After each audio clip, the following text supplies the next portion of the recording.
Good afternoon. তোমরা কেমন আছো বন্ধুরা? আমি বেশ ভালো আছি। দেখো, আজকে কলমি শাক ভাজা। এই কলমি শাক আমি দেখো গরম জলে ভিজিয়ে রেখেছিলাম 10 মিনিট আগে। অনেক রকম জীবাণু থাকে এই কলমি শাকে, তাই আমি ভিজিয়ে রেখে দিয়েছি।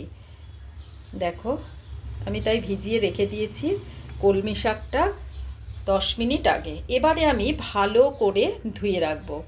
তোমরা কেমন আছো বলো? তোমরা ভালোই আছো, ভালো থাকবে। এখন থেকে স্টার্ট করলাম। এখন হচ্ছে 12টা বাজে, কারণ সকালবেলা টিফিন জলখাবার সবই হয়ে গেছে। এখন শাক ভাজবো, ভাতও হয়ে গেছে, মাছ করব। আর তোমাদেরকে দেখাবো আর কি কি করছি। মাছ আর শাক ভাজবো, আর ডাল হয়ে গেছে। দাঁড়াও, ডালটা দেখাচ্ছি। দেখো, ডাল করেছি, ওইদিকের বিটও ভেজেছি, ভাত হয়ে গেছে, আর কাছাকাছিও কমপ্লিট হয়ে গেছে। শাশুড়ি মা গেছে এবারে স্নান করতে, গরম জল করে দিলাম। গরম জল করে জামা কাপড় এগিয়ে দিলাম শাশুড়ি মাকে। আর এদিকে আমি এবারে রান্না করতে শুরু করলাম। শাকটা ধুয়ে নিই, দেখতে থাকো, টুমকির পাশে থাকো। দেখো, কাঁচা লঙ্কা কুচিয়ে রেখেছে, আমার শাশুড়ি মা এগুলো সব করে জানো তো। আর পেঁয়াজ কুচিয়ে রেখেছে। এইদিকে দেখো, আদাটা থেতো করে রেখেছে। এগুলো আমার শাশুড়ি মা করেছে। আমি জলের কাজ একেবারে বাসন মাজতে চাই, কিন্তু আমি বাসন মাজতে দিই না। আর বাসন মাজতে বলতে এই টুকিটাকি, ধরো দুধের বাটিটা একটু মাজতে চাই, কিন্তু ভীষণ এই বয়সে না একটুতেই ঠান্ডা লেগে যায়, আমি দিই না শাশুড়ি মাকে। আর রোজ গরম জল করে দিই। দুবার ধোয়া হয়ে গেছে, কিন্তু শাক তো একটু বেশি রকমভাবে ধুতে হয়, প্রচুর ভালো করে ধুতে হয় শাক পাতা, নাহলে পরে খাওয়া যায় না। অনেক রকমের জীবাণু থাকে এই শাকে, তাই একটু পরিষ্কার করে ধুয়ে রাখবো। তোমরা দেখতে থাকো আর টুমকির পাশে থাকো। দেখো, এবারে মাছগুলো ধোবো পরিষ্কার করে, আর শাকটা ধুয়ে স্ট্রেনারে রেখেছি। শাকটা ধুয়ে রাখলাম, এবারে বসাবো। কড়াতে তেল দিয়ে দিলাম। দেখো, তেলের মধ্যে শুকনো লঙ্কা ফোড়ন দিয়ে দিলাম। এবারে আমি একটু রসুন আর পেঁয়াজ ফোড়নে দেব, আর কিছু দেব না। পেঁয়াজ দিয়ে দিয়েছি, কাঁচা লঙ্কা দিয়ে দিয়েছি। এবারে রসুন, থেতো করা রসুনটা দিয়ে দিলাম। এবারে তেলের মধ্যে আমি ভাজা ভাজা করে নেব।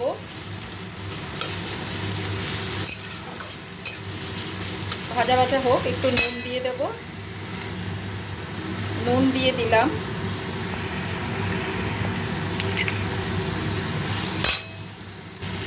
এবারে দেখো, ভাজা ভাজা মতন হয়ে গেছে। হ্যাঁ, এবারে আমি শাকগুলো দেব। হলুদ দিইনি, হলুদটা পরে দেব।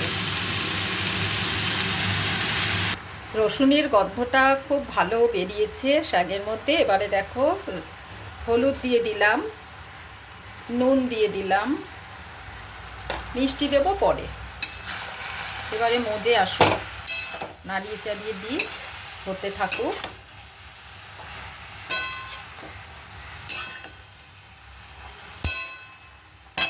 এবার ঢাকনা দিয়ে ঢেকে রাখবো, মিডিয়াম টু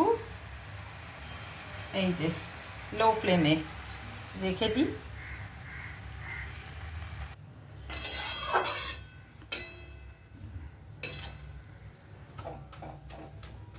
এবারে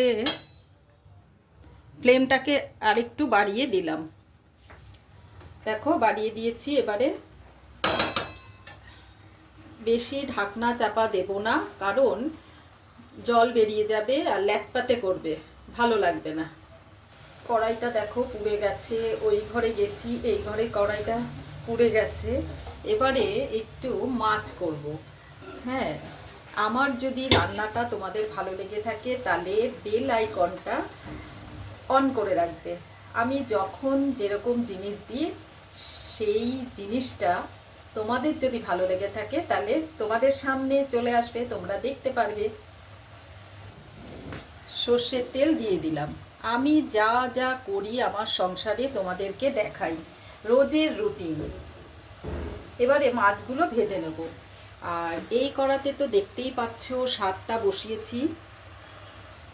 এবারে আমি মাছ করব, দেখো পাবদা মাছ আর এইটা কাটা মাছ, যাকে বলে কাতলা মাছের পিস। জলটা অনেকটাই দেখো শুকিয়ে গেছে। এবারে ভাজা ভাজা হতে দেব, অল্প করে মিষ্টি দিয়ে দেব। দেখো জিভনিটা চলছে, তার জন্য একটা আওয়াজ আসছে। এবারে আমি মিষ্টি দিয়ে দিলাম, 1.5 চামচ মতন মিষ্টি দিয়ে দিলাম। নিরামিষে একটু মিষ্টি না হলে ভালো লাগে না। এবারে একটু মিক্সড করে দিই। দেখো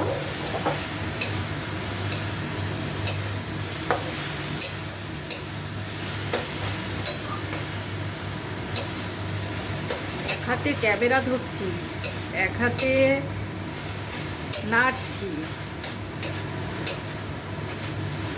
এখন আমি স্ট্যান্ডেই রেখে করছি, এর আগে আমি হাতে ধরে ধরে করছিলাম। ভাজা ভাজা ভাজা ভাজা মতন করব, কলমি শাক ভাজা রসুন আর পেঁয়াজ দিয়ে। তোমরা কারা কারা এরকম করো জানাবে কমেন্টে। আর একটু হবে। এবারে আমি পাবদা মাছ ভাজা বসাবো, ভীষণ ভাজে।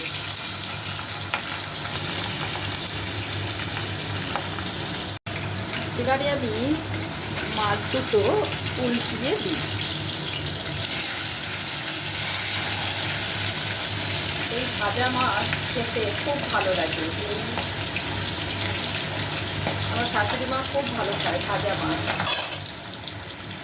আমরাও ভালো খাই। আমরা যা খাই, মানে কি বলবো, আমরা 4 জন মেম্বার, তো তাই 4 পিস বিকেলের জন্য তুলে রেখি। তাহলে গরম গরম ভাতে বেশ মাছ ভাজা খেতে খুবই ভালো লাগে। এবারে আমার শাকটা কমপ্লিট হয়ে গেছে। দেখো ভাজা ভাজা হয়ে যাচ্ছে, কোনো জল নেই, একদম নরম হয়ে গেছে। আর একটু হাতা দিয়ে পিটিয়ে পিটিয়ে নরম হয়ে গেছে, একটু মাখা মাখা টাইপের করে দিই, ভালো লাগবে। দেখো খুব সুন্দর হয়ে গেছে। এই দেখো শাক ভাজা একটু ঝাল ঝাল আর একটু মিষ্টি মিষ্টি হলে খুব ভালো হয়। মাছটা ফুটছে, এই জন্য এত আওয়াজ পাচ্ছে। দেখো এই পাবদা মাছ গরম গরম ভাতে খেতে খুব ভালো লাগে। নুন দিয়ে মাখবে, মাছটা ফুটে ফুটে খাবে, তার সঙ্গে একটা কাঁচা লঙ্কা নেবেন, অসাধারণ। দেখো মাছ ভাজা হয়ে গেছে, এবারে তুলে রাখি। এবারে কাটা রুই মাছগুলো আমি ভেজে রাখছি, ভেজে তারপরে রান্না করব। পেঁয়াজ, অল্প একটু টমেটো, লঙ্কার গুঁড়ো সব অল্প অল্প দিয়ে রান্না করব, জিরের গুঁড়ো ইউজ করবো না আজকে। মাছ ভাজা আমার রেডি হয়ে গেছে। দেখো মাছের মশলাটা, লঙ্কা কুচিয়ে রেখেছি, অল্প একটু গুঁড়ো লঙ্কা দেবো, একটু পেঁয়াজ আর টমেটো দেব। মাছ ভাজাটা আমার হয়ে গেছে, এদিকটা উল্টে দিলাম। এবারে শাক ভাজাটা আমার বাটিতে তুলে রাখলাম। দেখো কত সুন্দর হয়েছে শাক ভাজা।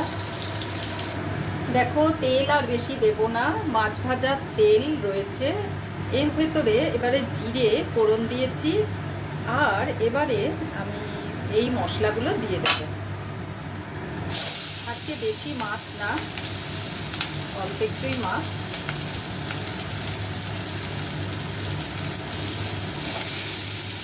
ভাজা মাছগুলো দেবো না আমি, রুই মাছগুলো, পাবদা মাছ দেবো না, পাবদা মাছ ভাজাই থাকবে, আর রুই মাছ দেব। সব মশলাগুলো দেখতেই পারলে দিয়ে দিলাম, অল্প একটু নুন, হলুদ আর একটু জল মিশাবো। মশলাটা হলুদ দিয়ে দিলাম, তেলের মধ্যে দিয়েছি তো, নাহলে পরে জল অল্প একটু না দিলে হবে না, পুড়ে পুড়ে যাবে। এবারে নাড়িয়ে চাড়িয়ে অল্প করে জল দেবো, অল্প একটু, হতে থাকুক। ঢাকনা চাপা দিয়ে দেব, মশলাটা কষুক, তার সাথে টমেটো, পেঁয়াজ গলে যাবে। এবারে ঢাকনা চাপা দিয়ে দিই। এবারে আমি ঢাকনাটা দিয়ে দিলাম, ঢাকনাটা থাকুক। এবারে দেখো মশলাটা কষানো হয়ে গেছে। এই পর্যায়ে আমি অল্প করে জল দিয়ে দেব, দিয়ে দিলাম অল্প করে, ফুটে যাক, তারপরে ভাজা মাছগুলো দিয়ে দেব। আমার রান্না কমপ্লিট হয়ে যাবে। ওপর থেকে এরকম ভাবে না আমি হলুদটা একটু দিয়ে দিই, রংটা বেশ ভালো আসে জানো তো।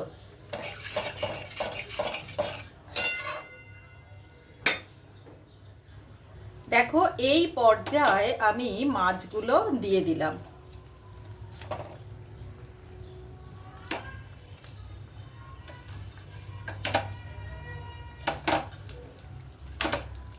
যেহেতু অল্প মাছ তার জন্য বেশি ঝোল রাখবো না। আমার ওই